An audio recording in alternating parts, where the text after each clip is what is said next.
जरा सोचिए कि कोई इंसान पूरे साल मतलब पूरे 365 दिन एकदम जी तोड़ मेहनत कर रहा है और साल के आखिर में उसकी कुल कमाई होती है सिर्फ 20 रुपए। अरे बाप रे, सिर्फ 20 रुपए? हाँ, सिर्फ 20 रुपए।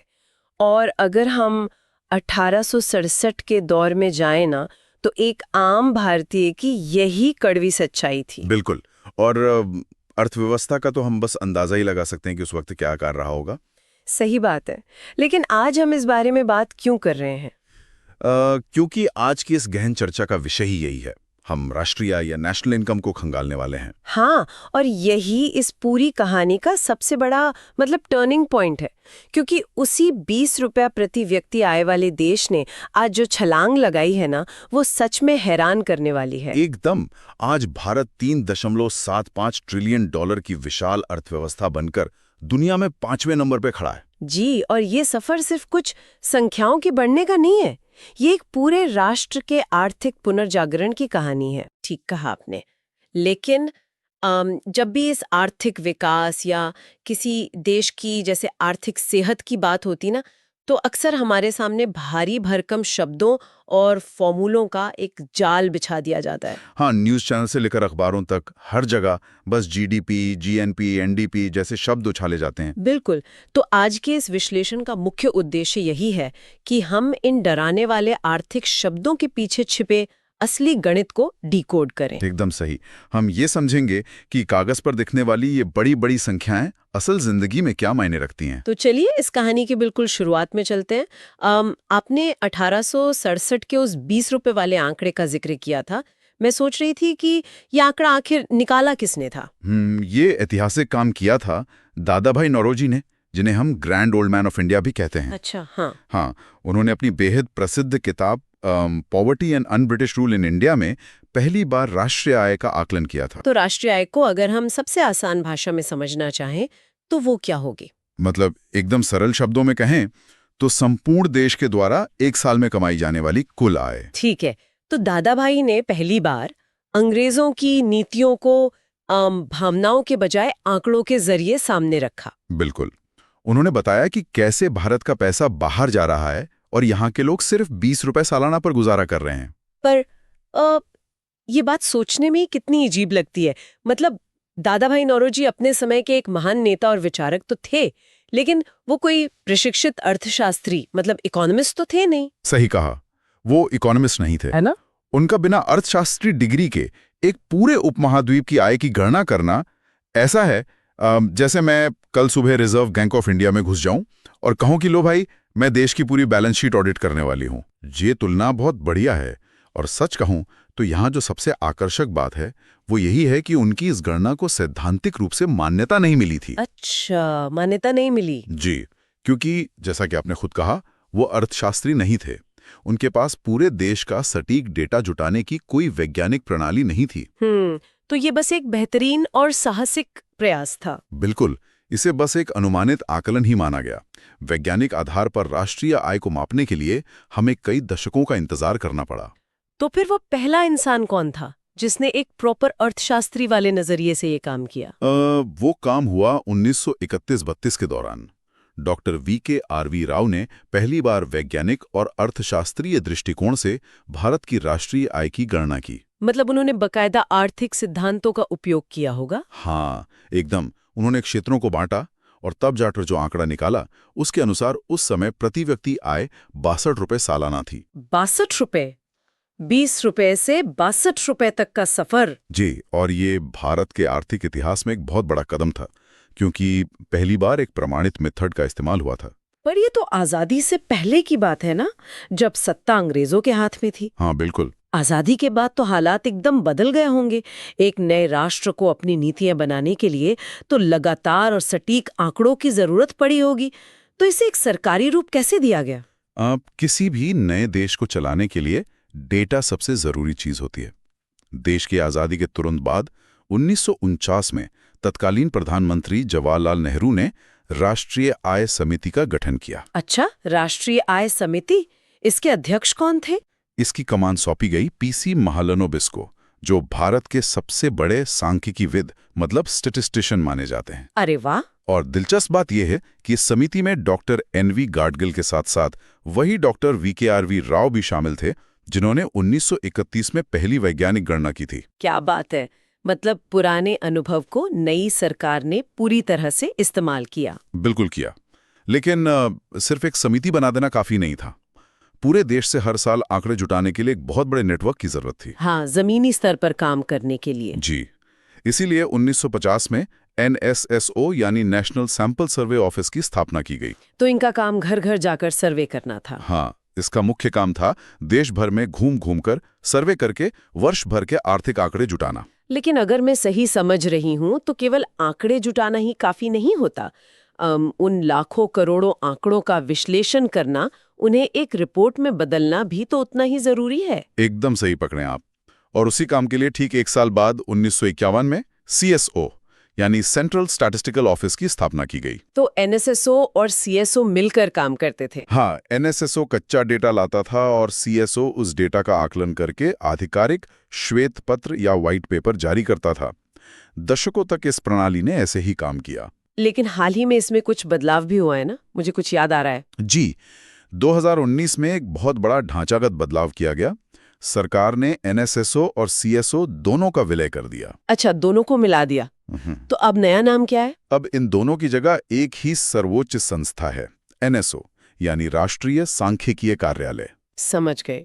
आज देश की पूरी सांख्यिकी व्यवस्था की रीढ़ यही NSO है। और एक बात जो हमें हमेशा ध्यान रखनी चाहिए वो ये है कि ये सारे आंकड़े हमारे वित्तीय वर्ष यानी फाइनेंशियल ईयर के आधार पर होते हैं, जो कि 1 अप्रैल से शुरू होकर 31 मार्च तक चलता है, राइट? एकदम सही। चलिए, इतिहास और संस्थाओं का ये सफर तो साफ हो गया, NSO के पास बहुत ताकत है।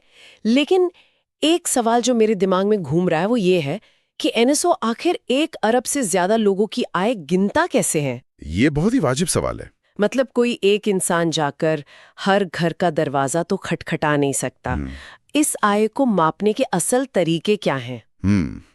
अर्थशास्त्र में राष्ट्रीय आय को मापने की मुख्य रूप से 4 विधियां हैं: उत्पादन विधि, आय विधि, व्यय विधि और ग्रॉस वैल्यू एडेड यानी GVA विधि। ये नाम सुनकर ही थोड़ा डर लग रहा है। अगर हम इन विधियों को बिना किसी जटिल गणित के एक आम इंसान की भाषा में समझना चाहें तो ये कैसे काम करती हैं? चलिए इसे बहुत सरल बनाते हैं।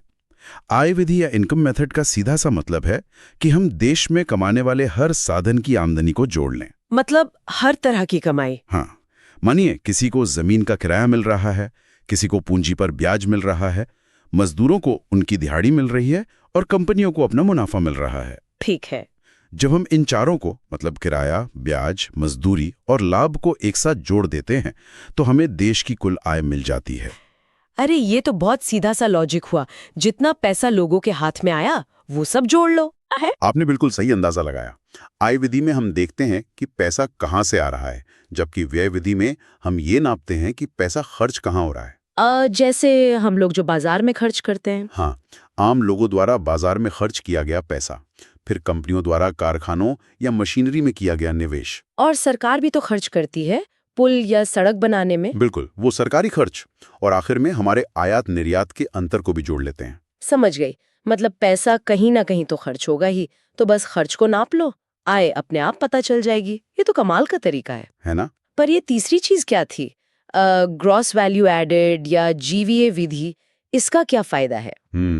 GVA का सबसे बड़ा उद्देश्य है दोहरी गणना यानी डबल काउंटिंग की गलती से बचना। ये डबल काउंटिंग कैसे हो सकती है? इसे ऐसे समझिए, मान लीजिए किसान ने गेहूं उगाकर 20 रुपए में बेचा। ठीक है, 20 रुपए का गेहूं। चक्की वाले ने उसका आटा बनाया और बेकरी वाले को 30 रुपए में बेच दिया। हाँ, 20 और 30 50 हो गए। रुकिए, अब बेकरी वाले ने उसकी ब्रेड बनाकर 50 रुपए में बेची। अगर हम गेहूं, आटा और ब्रेड तीनों की कीमत जोड़ देंगे, मतलब 20 + 30 + 50, तो ये 100 रुपए हो जाएगा। अरे बाप रे, ये तो बहुत बड़ी गड़बड़ हो जाएगी।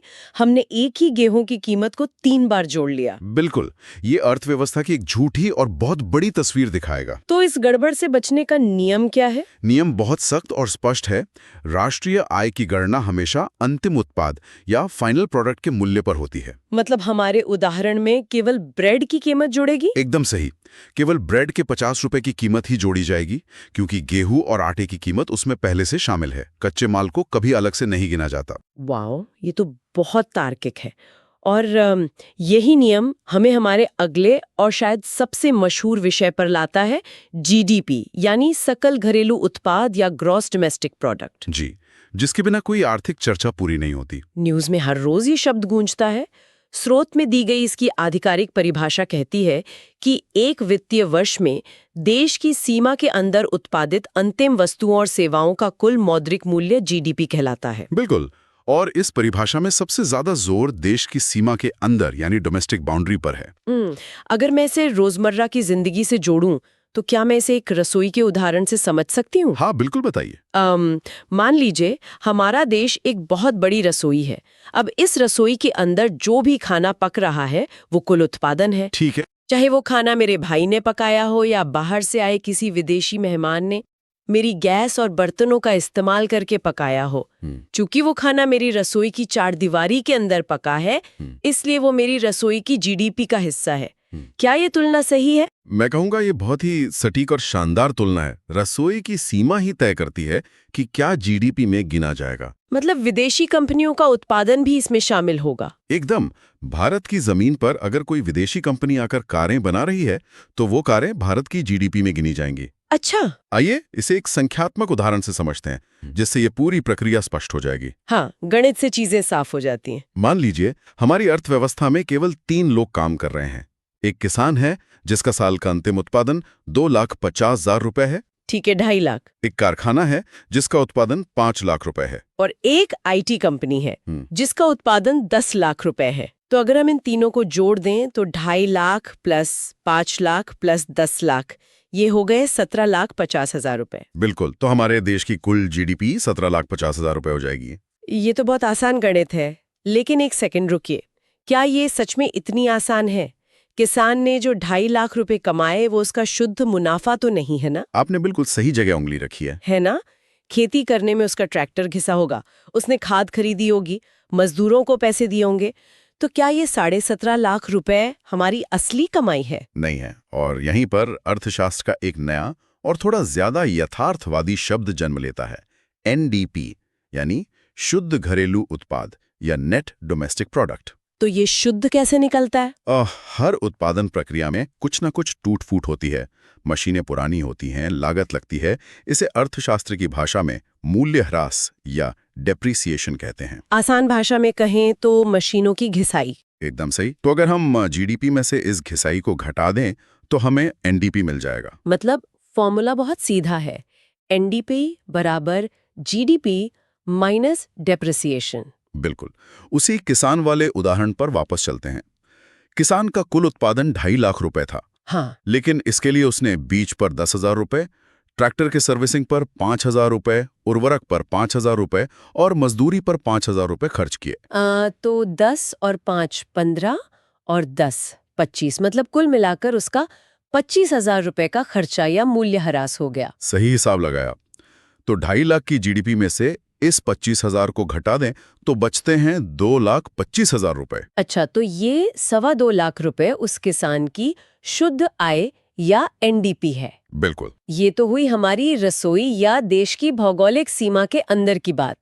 लेकिन आजकल दुनिया बहुत छोटी हो गई है। जी, वैश्वीकरण का दौर है। हमारे देश के लाखों लोग दुबई, अमेरिका, यूरोप में काम कर रहे हैं और पैसा भारत भेज रहे हैं। उसी तरह हजारों विदेशी कंपनियां भारत में काम कर रही हैं और मुनाफा अपने देश ले जा रही हैं। तो इस सीमा के पार हो रहे लेन देन का हिसाब कहाँ रखा जाता है?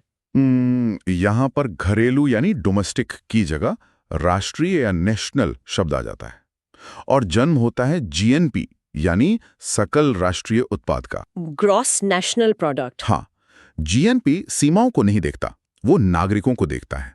इसका मतलब है कि एक साल में एक देश के नागरिकों द्वारा दुनिया भर में कहीं भी किया गया कुल उत्पादन। तो इसमें भारत में काम कर रहे विदेशियों की आय का क्या होगा? उसे हटा दिया जाता है। अच्छा, तो इसका मतलब ये हुआ कि हम अपनी कुल जीडीपी लेते हैं, उसमें वो पैसा जोड़ देते हैं जो हमारे भारतीय भाई बहन विदेश से भेज रहे हैं। मान लेते हैं इसे एक्स। ठीक है, एक्स मान लेते हैं। और उसमें से वो पैसा घटा देते हैं जो विदेशी लोग यहाँ से कमाकर अपने देश ले जा रहे हैं, इसे मान लेते हैं वाई। बिल्कुल। यानी जीएनपी बराबर GDP plus X minus Y. एकदम सही। ये एक्स और वाई का जो समीकरण है ना, वो किसी भी देश के अर्थव्यवस्था के असली चरित्र को समझने के लिए सबसे अहम चाबी है। और यहीं पर बात सच में बहुत दिलचस्प और थोड़ी सी डरावनी भी हो जाती है। वो कैसे? जब हम स्रोत में दिए गए भारत के वास्तविक आंकड़ों को देखते हैं तो एक चौंकाने वाली बात सामने आती है। भारत के मामले में वाई हमेशा एक्स से बड़ा होता है। जी, ये एक फैक्ट है। मतलब विदेशी लोग और कंपनियां हमारे देश में रहकर जो मुनाफा कमा रही हैं और बाहर ले जा रही हैं, यानी वाई, वो हमारे अपने लोगों द्वारा विदेशों से भारत भेजे गए पैसे यानी एक्स से ज्यादा है। हाँ, बिल्कुल ज्यादा है। इसी गणितीय कारण से हमारी जीडीपी हमेशा हमारी जीएनपी से बड़ी होती है। क्या ये हमारे लिए एक बड़ी चिंता का विषय है? मतलब क्या हमारा पैसा बाहर बहकर जा रहा है? अगर हम इसे एक व्यापक और विश्लेषणात्मक संदर्भ में देखें ना, तो ये घबराने वाली बात नहीं है। अच्छा, ऐसा क्यों? ये किसी भी तेजी से उभरती हुई या विकासशील अर्थव्यवस्था के लिए एक बहुत ही सामान्य और स्वाभाविक स्थिति है।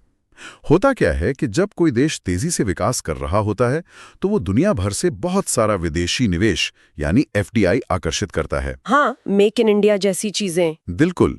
विदेशी कंपनियां यहाँ बड़े बड़े कारखाने लगाती हैं, लाखों लोगों को रोजगार देती हैं और भारी मात्रा में उत्पादन करती हैं।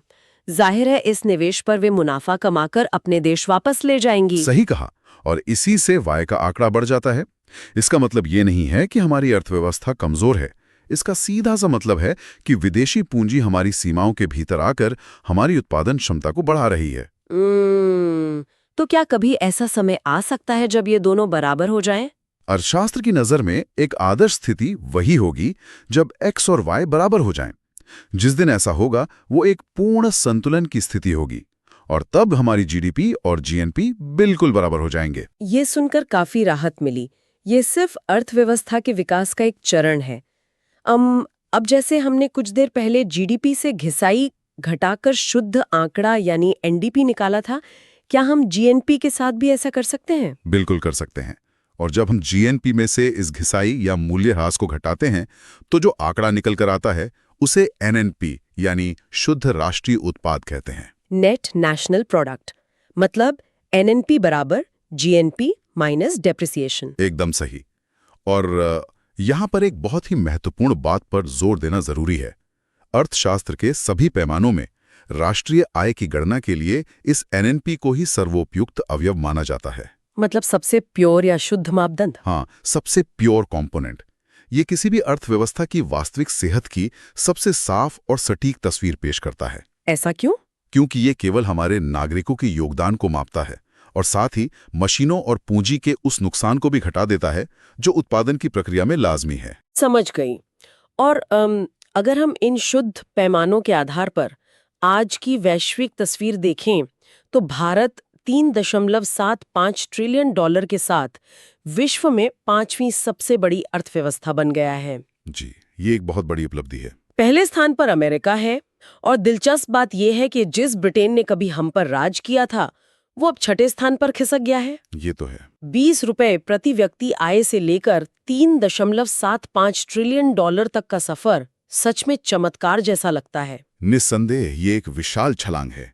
लेकिन अर्थशास्त्र में हमेशा एक लेकिन होता है। वो तो है। क्या है वो लेकिन? आंकड़े कागज पर तो बहुत बड़े और शानदार दिख रहे हैं, लेकिन क्या आपको लगता है कि 10 साल पहले के 100 रुपए और आज के 100 रुपए की कीमत एक ही है? बिल्कुल नहीं। 10 साल पहले जो सब्जी 20 रुपए किलो आती थी वो आज 60 या 80 रुपए किलो है। बस, और यहीं पर महंगाई की एंट्री होती है।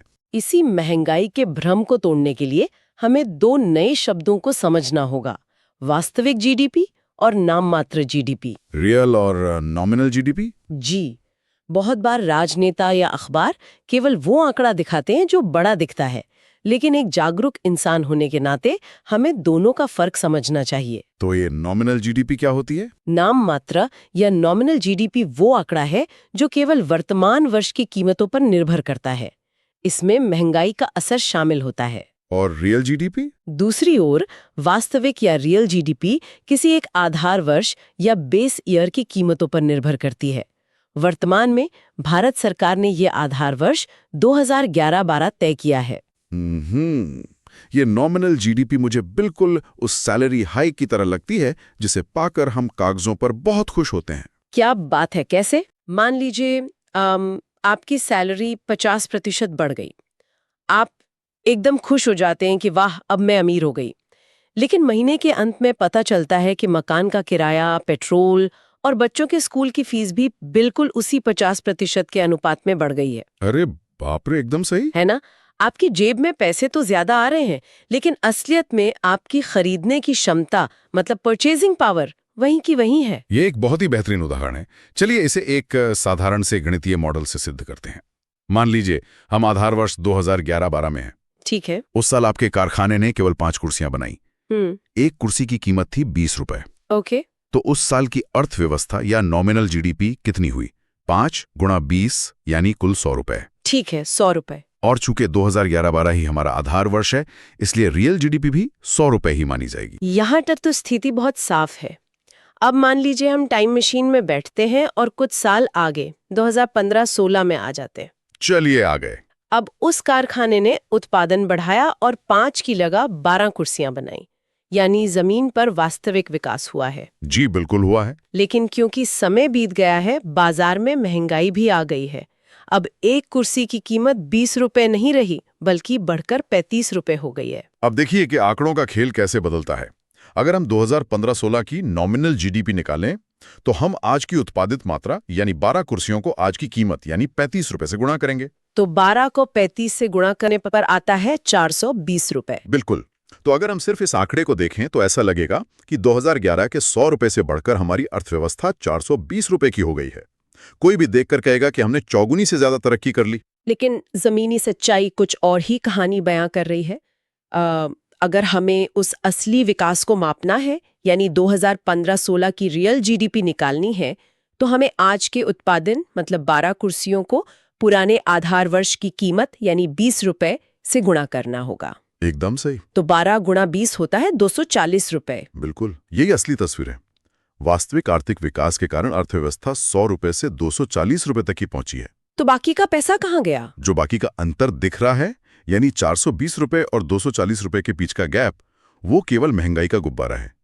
उसमें कोई नया उत्पादन शामिल नहीं है। अच्छा, तो ये महज हवा है। हाँ, और अर्थशास्त्र में इसी अंतर को, इसी महंगाई के गुब्बारे को मापने के लिए एक विशेष टूल का इस्तेमाल होता है जिसे जीडीपी डिफ्लेटर कहते हैं। जीडीपी डिफ्लेटर, यानी ये टूल हमें बताता है कि हमारी छलांग में से कितनी छलांग असली है और कितनी हवा है।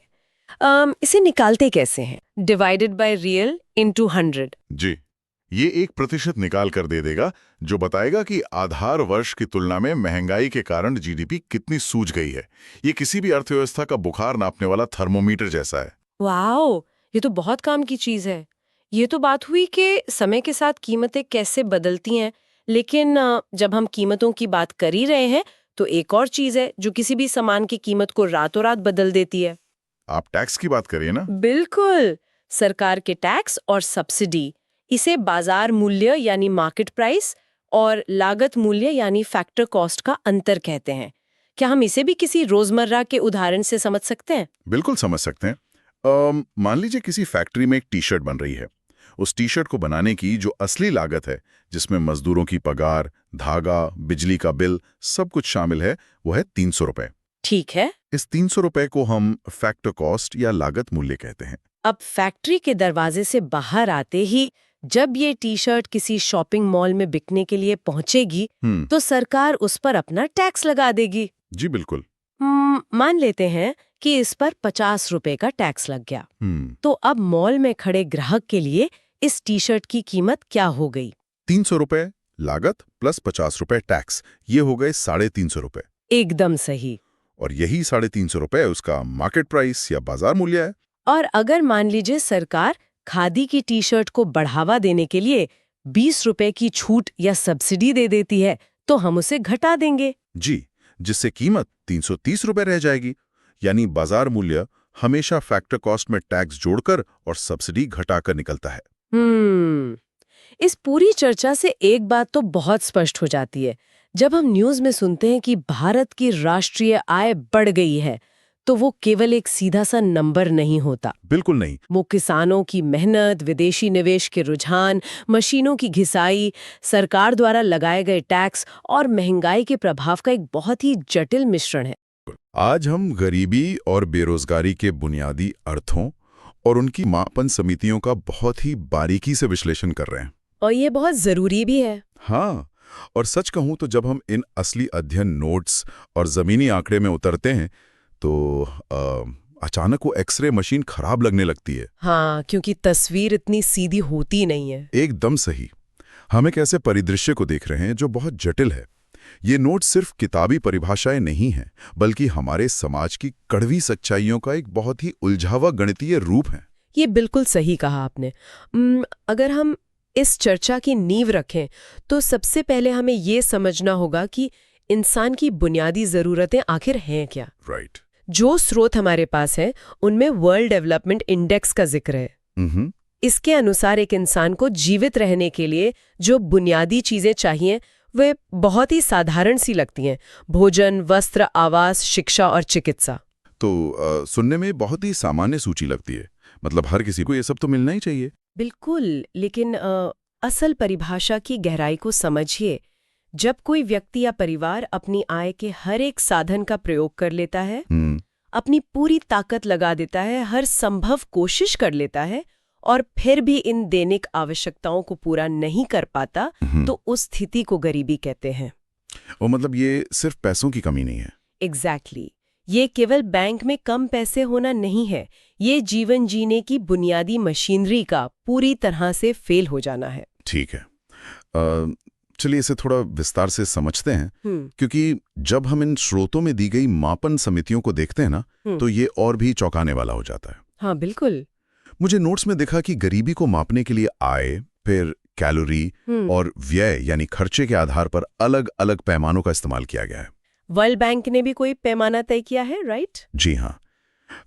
अगर हम आय की बात करें तो 1945 में न्यूयॉर्क में स्थापित वर्ल्ड बैंक, जिसके वर्तमान चेयरमैन अजय बंगा हैं, उनका पैमाना पूरी तरह से आय प्राप्ति पर आधारित है। अच्छा, तो उनका क्या क्राइटेरिया है? उनके अंतर्राष्ट्रीय मापदंड के अनुसार जो व्यक्ति दिन में $2.15 यानी आज के हिसाब से लगभग 164 रुपए नहीं कमा पाता, वो गरीब माना जाएगा। 164 रुपए प्रतिदिन। अगर हम वैश्विक स्तर पे देखें तो ये बहुत ही कम रकम है। बहुत ही कम। लेकिन भारत के संदर्भ में क्या स्थिति थी? क्या हमारे यहाँ कैलोरी के आधार पर भी कोई सिस्टम बना था? बिल्कुल बना था। 1971 में वीएम दांडेकर और एन रथ समिति आई थी। उन्होंने एक पूरी तरह से अलग रास्ता चुना, भोजन और कैलोरी का। अच्छा। उनका मानना था कि शहरी या ग्रामीण क्षेत्रों में जो व्यक्ति प्रतिदिन 2400 कैलोरी का भोजन प्राप्त नहीं कर पाता, वो गरीब कहलाएगा। ओह, तो ये सीधा खाने से जुड़ा था? हाँ, ये पूरी तरह से एक जैविक जरूरत पर आधारित मापन था, यानी शरीर को चलाने के लिए कितना ईंधन चाहिए, बस उतना। समझ गया। लेकिन इसके बाद नोट्स में व्यय यानी खर्चे के आधार पर बनी समितियों का जिक्र है, और सच कहूं तो यहीं आकर मेरे दिमाग की सुई अटक जाती है। हाँ, वो आंकड़े हैं ही कुछ ऐसे। 2009 की सुरेश तेंदुलकर समिति के आंकड़े देखिए। उन्होंने जो गरीबी की परिकल्पना की, उसके तहत शहरी क्षेत्रों के लिए आधार था 33 रुपए प्रतिदिन, मतलब महीने के सिर्फ 1000 रुपए। हाँ। और ग्रामीण क्षेत्रों के लिए 27 रुपए प्रतिदिन यानी 816 रुपए प्रति माह। हाँ, ये सच में हैरान करने वाला लगता है। मेरा मतलब है, क्या आज के समय में या 2009 में भी शहर में एक दिन में 33 रुपए में सिर्फ पेट भरना भी संभव है? मुश्किल है, बहुत मुश्किल। अगर मैं आज शहर में बाहर निकलूं ना, तो 33 रुपए में शायद एक वक्त की ढंग की चाय और बिस्किट मुश्किल से मिले। ये आंकड़ा व्यवहारिक धरातल पर कितना सच लगता है। यहाँ जो सबसे आकर्षक बात है ना, वो ये है कि हमें ये समझना होगा कि ये समितियां वास्तव में क्या करने की कोशिश कर रही थी। अच्छा, एक जीवन जीने के आरामदायक स्तर को नहीं माप रही थी, वे निरपेक्ष गरीबी यानी एब्सोल्यूट पॉवर्टी को मापने का प्रयास कर रही थी। निरपेक्ष गरीबी मतलब एकदम बेसिक। एग्जैक्टली। इसका सीधा मतलब है जीवित रहने के लिए बिल्कुल फिक्स्ड और न्यूनतम जरूरतें। वो बस एक न्यूनतम रेखा, एक पॉवर्टी लाइन खींचने की कोशिश कर रही थी।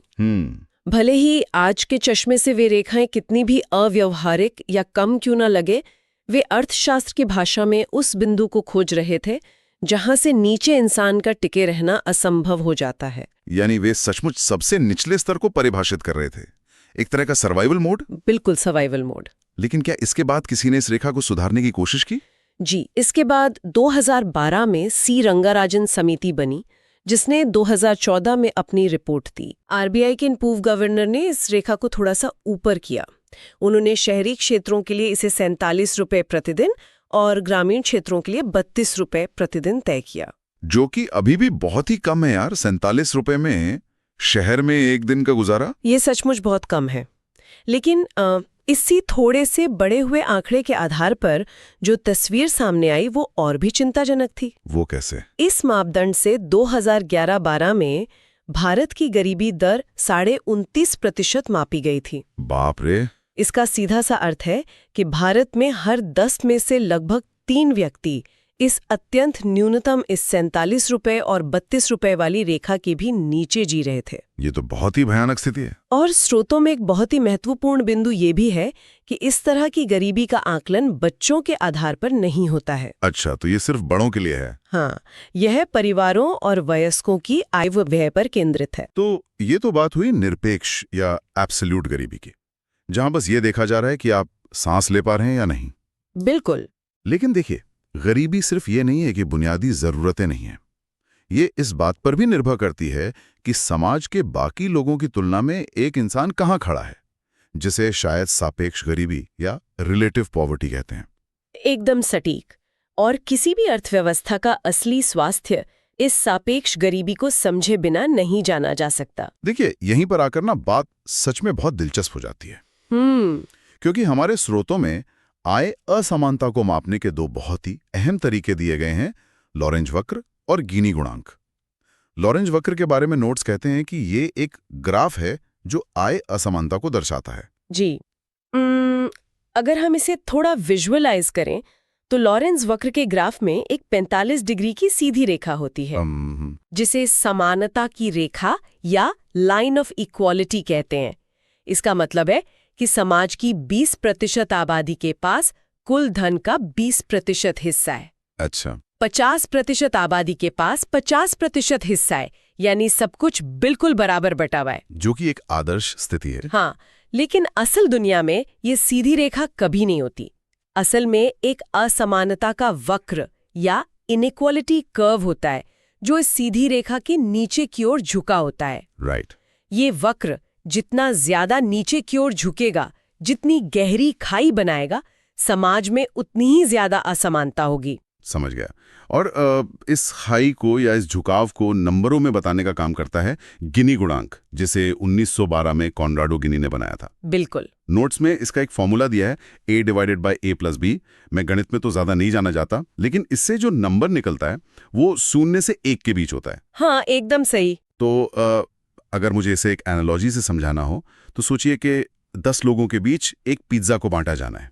अच्छा उदाहरण है। अगर वो पिज्जा बिल्कुल बराबर 10 टुकड़ों में काटा जाए और सबको एक एक टुकड़ा मिले तो गिनी गुणांक 0 होगा, मतलब पूर्ण समानता, कोई अंतर नहीं। बिल्कुल। लेकिन अगर 10 में से सिर्फ एक ही इंसान पूरा का पूरा पिज्जा खा जाए और बाकी के 9 लोग बस खाली प्लेट देखते रहें, तो ये गुणांक 1 की ओर चला जाएगा, जो कि अधिकतम असमानता है। पिज्जा का उदाहरण सुनने में बहुत दिलचस्प लगता है और ये बुनियादी बात को समझाता भी है। लेकिन अगर हम थोड़ा और गहराई में जाएं तो असल अर्थव्यवस्था में ये इतना सीधा नहीं है। वो कैसे? असल जिंदगी में वो एक आदमी सिर्फ पिज्जा खा नहीं रहा है, बल्कि वो उस पिज्जा को बनाने वाली ओवन फैक्ट्री का मालिक भी है। ओ अच्छा। वो उस बचे हुए पिज्जा को बेचकर और फैक्ट्रियां खरीद रहा है, जबकि बाकी 9 लोग केवल उस ओवन पर काम कर रहे हैं और उनके पास अपना खुद का पिज्जा खरीदने के पैसे भी नहीं है। ये तो और भी डरावनी स्थिति हो गई। हाँ, गिनी गुणांक हमें यही बताता है कि संसाधनों और उत्पादन का मालिकाना हक कैसे कुछ ही हाथों में सिमटता जा रहा है। ये बहुत ही शानदार नजरिया है इसे देखने का। मतलब सारा खेल ओनरशिप का है। एग्जैक्टली। और इसीलिए ये समझना जरूरी है कि किसी देश की अर्थव्यवस्था को समझने के लिए केवल गरीबी दर, जैसे कि रंगराजन का वो 29.5%, वो काफी नहीं है। ऐसा हो सकता है कि किसी देश में बहुत कम लोग उस न्यूनतम गरीबी रेखा से नीचे हों, लेकिन फिर भी धन का वितरण इतना असमान हो कि सारा पैसा केवल कुछ ही लोगों के पास जमा हो जाए। राइट। लोरेंस का वक्र और गिनी गुणांक से ही हमें धन के वितरण की ये डरावनी तस्वीर दिखाई देती है। तो हम देख रहे हैं कि पैसा कैसे चंद हाथों में सिमट रहा है। लेकिन ये असमानता तब एक भयानक संकट बन जाती है जब निचले तबके के पास आय का स्रोत ही पूरी तरह से सूख जाए। बिल्कुल सही कहा। और यहीं से जन्म होता है हमारे अगले और शायद सबसे गंभीर मुद्दे का, बेरोजगारी। जी, गरीबी और असमानता का सीधा संबंध रोजगार से है। स्रोतों में बेरोजगारी की जो परिभाषा दी गई है ना, वो बहुत स्पष्ट और ध्यान देने योग्य है। क्या है वो? ये ऐसी स्थिति है जब किसी व्यक्ति के पास सही समय पर मानसिक, शारीरिक और शैक्षणिक क्षमता है। मतलब वो केपेबल है। हाँ, वो काम करना चाहता है लेकिन फिर भी उसे रोजगार प्राप्त नहीं होता। यानी अगर कोई अपनी दैनिक आवश्यकता पूरी नहीं कर पा रहा है या उसकी आय बहुत कम है, तो वो गरीबी है। लेकिन बेरोजगारी का सीधा अर्थ है आप योग्य हैं परंतु आपके पास कार्य ही नहीं है। बिल्कुल, कम वेतन मिलना बेरोजगारी नहीं है, काम का बिल्कुल न होना बेरोजगारी है। और अर्थव्यवस्था में मंदी या संरचनात्मक बदलाव इसे बहुत गहरे स्तर पर प्रभावित करते हैं। मैंने देखा कि स्रोतों में बेरोजगारी के कई प्रकार दिए गए हैं। सबसे पहला है संरचनात्मक या स्ट्रक्चरल बेरोजगारी। ये क्या होती है? ये तब होता है जब बाजार में मांग में कमी आती है, जिससे सप्लाई गिरती है और अंततः उत्पादन कारकों में भारी कमी कर दी जाती है। कोई उदाहरण से समझाएं? मान लीजिए 2020 में एक बेकरी 1000 पैकेट ब्रेड बेच रही थी। इस ब्रेड को बनाने के लिए 10 मजदूर लगे थे। ठीक है। लेकिन 2024 आते आते लोगों ने ब्रेड खाना कम कर दिया या कोई नई चीज बाजार में आ गई और मांग गिरकर सिर्फ 100 पैकेट रह गई। ओ, तो प्रोडक्शन गिर गया। हाँ, अब बेकरी मालिक को सिर्फ एक मजदूर की जरूरत है, बाकी 9 को नौकरी से निकाल दिया जाता है। ये संरचनात्मक बदलाव है जहां पूरे उद्योग का ढांचा ही सिकुड़ गया। समझ गया। इसके अलावा नोट्स में एक खुली या ओपन बेरोजगारी का भी जिक्र है। हाँ, खुली बेरोजगारी में व्यक्ति पूरी तरह से कार्य करना चाहता है, उसके पास दक्षता भी है पर काम बिल्कुल उपलब्ध नहीं है। उसे कुछ भी नहीं मिल रहा है। गांवों से शहरों की ओर होने वाला पलायन इसका एक बहुत बड़ा उदाहरण है। राइट। लोग गांव छोड़कर काम की तलाश में शहर आते हैं, पर यहां आने पर उन्हें पता चलता है कि उनके लायक कोई काम है ही नहीं और उन्हें खाली हाथ बैठना पड़ता है। एग्जैक्टली। इसके बाद एक प्रकार है घर्षणात्मक या फ्रिक्शनल बेरोजगारी। जहां तक मैं समझ पाया हूं, ये तब होती है जब कोई व्यक्ति एक रोजगार छोड़कर दूसरे की तलाश करता है या फिर कोई नई तकनीक सीखने के लिए काम से ब्रेक लेता है। अब यहाँ मेरे मन में सच में एक सवाल आता है। बताइए। अगर कोई अपनी मर्जी से अपनी पुरानी नौकरी छोड़कर बेहतर अवसर तलाश रहा है या खुद को अपग्रेड कर रहा है, तो क्या उसे अर्थव्यवस्था के लिए सच में एक समस्या के रूप में देखा जाना चाहिए? ये बहुत ही वाजिब सवाल है।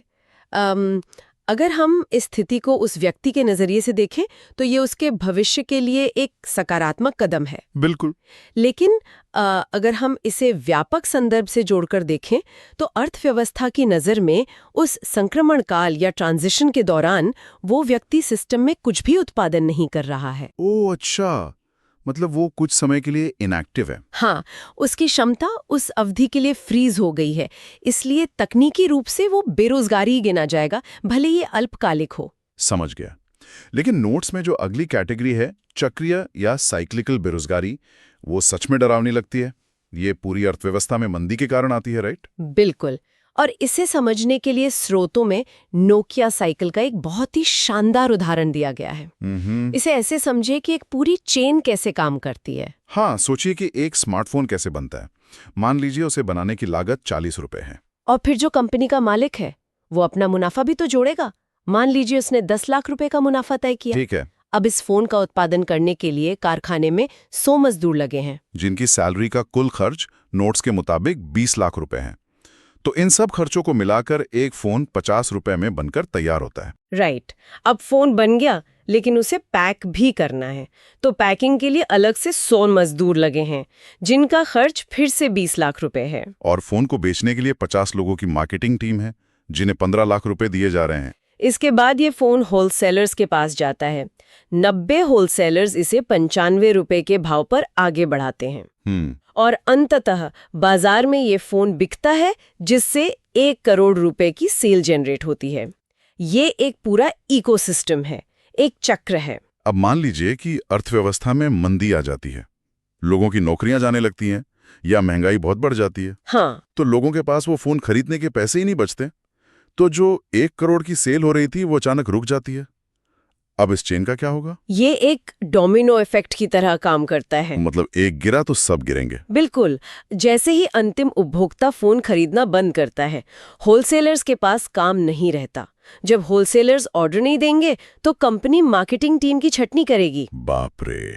जब माल बिक ही नहीं रहा तो पैकिंग वाले 100 मजदूर निकाल दिए जाएंगे और अंततः कारखाने में फोन बनाने वाले 100 मजदूरों की भी नौकरी चली जाएगी।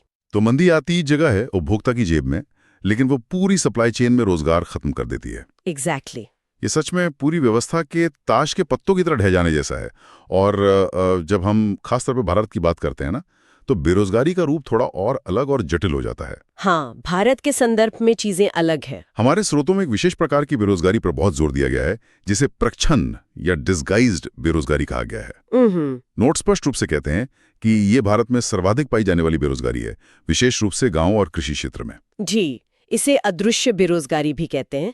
इसका सीधा सा मतलब है कि एक कार्य को करने के लिए आवश्यकता से अधिक लोगों का कार्यरत होना। मतलब बाहर से देखने पर लगेगा कि वे सब काम कर रहे हैं। हाँ, लेकिन वास्तव में उनके काम का कुल उत्पादन में कोई योगदान नहीं होता।